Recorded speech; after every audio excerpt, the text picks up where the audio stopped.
simula nung dating ko, taway na talaga ang tingin sa akin ng KJ na yan. Para tuloy, nakakasira ako sa'yo.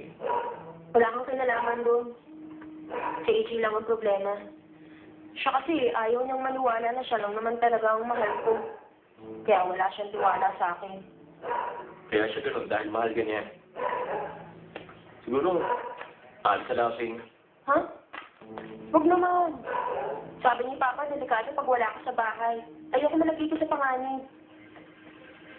Huwag na lang. Nakita mo naman ang reaksyon ni AJ sa party. Galit na galit siya kanina. Hindi ko alam kung ano pa magagawa niya sa susunod. Wala na yung gagawin. Pero mahirap ituloy na relasyon na puro galit na katawa eh. Sigurado ako na wala yung magandang patutunguhan.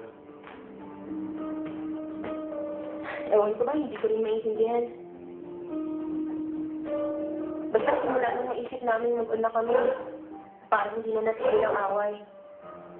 Tingin ko, dapat mo itong pag-isipang mabuti. Kung mahal pa talaga yan, o baka naman nakasanayan niyo lang. Pagmamahal? Unang sinayan lang? Ang pagmamahal ay pagmamahal. Ano pang dapat pag-isipan? Francis? Sige, tapos ka na ba sa paglalapit sa isip niyan? Anong ibig mo sabihin?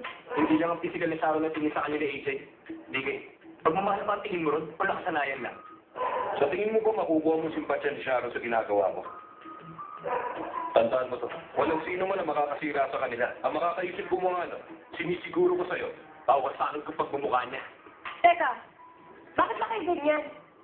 Ba't hindi lang magsalita sa kanya? Sharon, may bago kami katotohanan at kasinungalingan. Ano gusto mo unahin natin? Hindi ko yata kayo maintindihan. Ano ba yun? Luke, mabuti pa unahin natin yung kasinungalingan. Sige, total malalaman din naman niya. Kuya DK, sa tingin mo ba dahil iniligtas mo kami, maloloko mo na si Sharon? Ano ba pinagsasasabi mo dyan? Hindi mo maintindihan? Ipapaliwanag ko sa'yo.